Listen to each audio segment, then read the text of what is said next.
राधे कृष्ण दोस्तों। छोटी सी छोटी चीज हो या बड़ी से बड़ी चीज हो, पर हमें डर लगने लगता है। कई बार तो कुछ भी कारण नहीं होता, फिर भी भीतर से मन में घबराहट होने लगती है।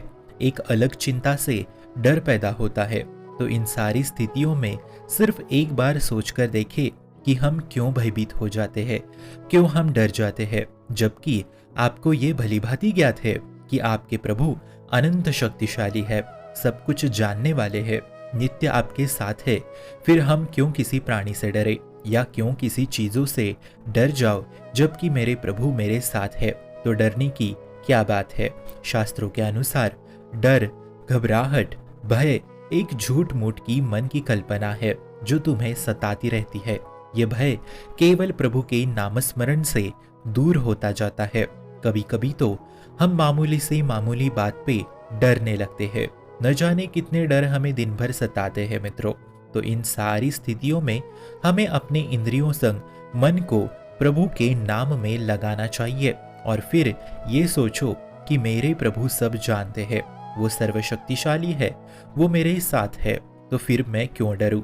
तो कुछ इस प्रकार से भक्तों को अपने डर को प्रभु के चरणों में समर्पित कर देना है और खुद निश्चिंत हो जाना चाहिए, क्योंकि असल में तो डर एक काल्पनिक चीज है, उसका अस्तित्व ही नहीं है। इसलिए अपने भय को प्रभु के चरणों में समर्पित कर देना चाहिए और अंत में हम बेवजह क्यों डरे, जबकि जैसे प्रभु की इच्छा होगी वैसा ही होगा और प्रभु की इच्छा से सबका मंगल ही मंगल होता है।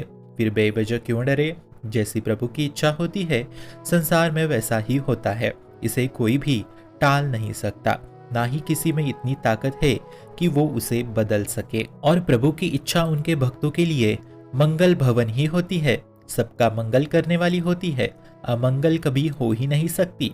हाँ, भला थोड़ी देर के लिए अमंगल दिखाई दे सकता है, क्योंकि संघर्ष उत्पन्न होंगे, परंतु संघर्ष ही सुख का रास्ता है मित्रों। जितना ज्यादा दुख मिलेगा उतनी ज्यादा शरणागति पुष्ट होती जाएगी, और अगर शरणागति पुष्ट नहीं होगी तो कृपा प्राप्त नहीं होगी। इसलिए सब मंगल ही होगा। तो भक्तों को प्रभु के शरणागत होकर भी भयभीत बिल्कुल नहीं होना चाहिए।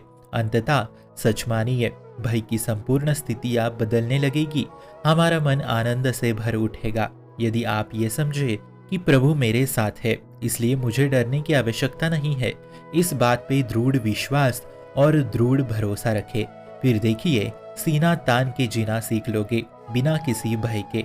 इसलिए डरिए मत, प्रभु आपके साथ है। और फिर भी अगर डर लगने लगे तो प्रभु के नाम का नामस्मरण करें, डर अपने आप भाग जाएगा। इसलिए निश्चिंत हो जाइए और सब कुछ ठाकुर जी पे छोड़ दीजिए और प्रेम से बोलिए राधे राधे श्याम मिला दे, शुभम भवतु कल्याणमोस्तु।